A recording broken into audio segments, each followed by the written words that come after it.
Cholesterol may have the worst PR team in medicine. A lot of what we hear about cholesterol is avoid it.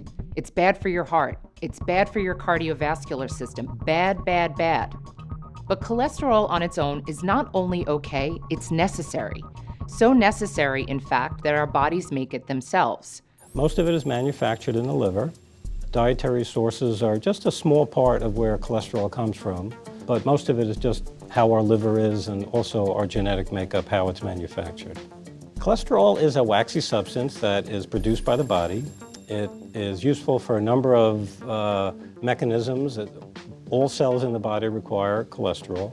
Cholesterol is a part of certain proteins, hormones. Vitamin D is made from cholesterol, so it provides a lot of necessary functions for the body. It's when there's too much cholesterol that damage occurs deep within the body. The higher the cholesterol, the more risk that there is of developing atherosclerosis, meaning hardening the arteries, affecting the blood supply to the heart and any other organ in the body. And there really isn't one specific normal number that is good for everybody. We have a certain parameters that we go by, but what we would consider elevated or normal will depend upon other risk factors that you may or may not have. If you have hypertension, if you're a smoker, if you're obese, if you have a history of heart disease, then we have to be a little more strict with what we would consider an adequate cholesterol number. High cholesterol is diagnosed with a simple blood test. People older than 20 should have their cholesterol levels checked at least once every 4 to 6 years. People at increased risk for heart disease may need to be tested more frequently. Without testing, you may not learn you have high cholesterol until damage has occurred. High cholesterol does not cause any symptoms. Certain people who may be born with genetic abnormalities in their metabolism can have growths that can be visible around their eyes called xanthelasmas, but in general, you're not going to know when a person has high cholesterol just by looking at them.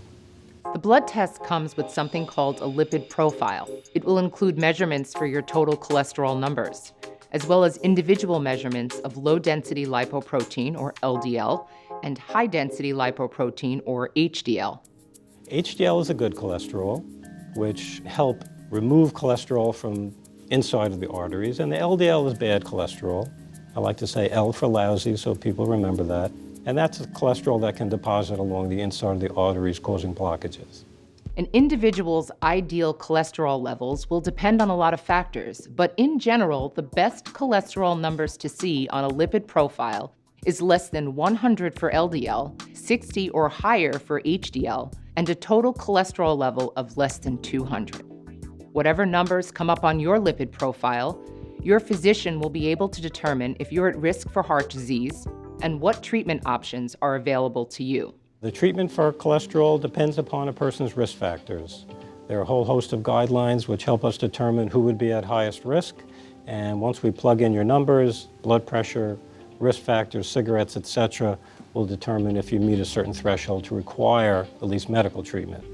There are many medications for cholesterol. The most common ones that we hear of are statin medications, which have been proven to decrease risk and prevent heart attacks in certain classes of people. Our livers make all the cholesterol that our body needs. We don't need to consume any more. But about 25% of our cholesterol comes from the foods that we eat. That's why if someone at risk for heart disease has high cholesterol, diet and exercise can be a useful tool in improving your cholesterol totals, lowering LDL and raising HDL. High cholesterol is one of the major controllable risk factors for heart disease, including heart attack and stroke. Find out what your cholesterol totals are.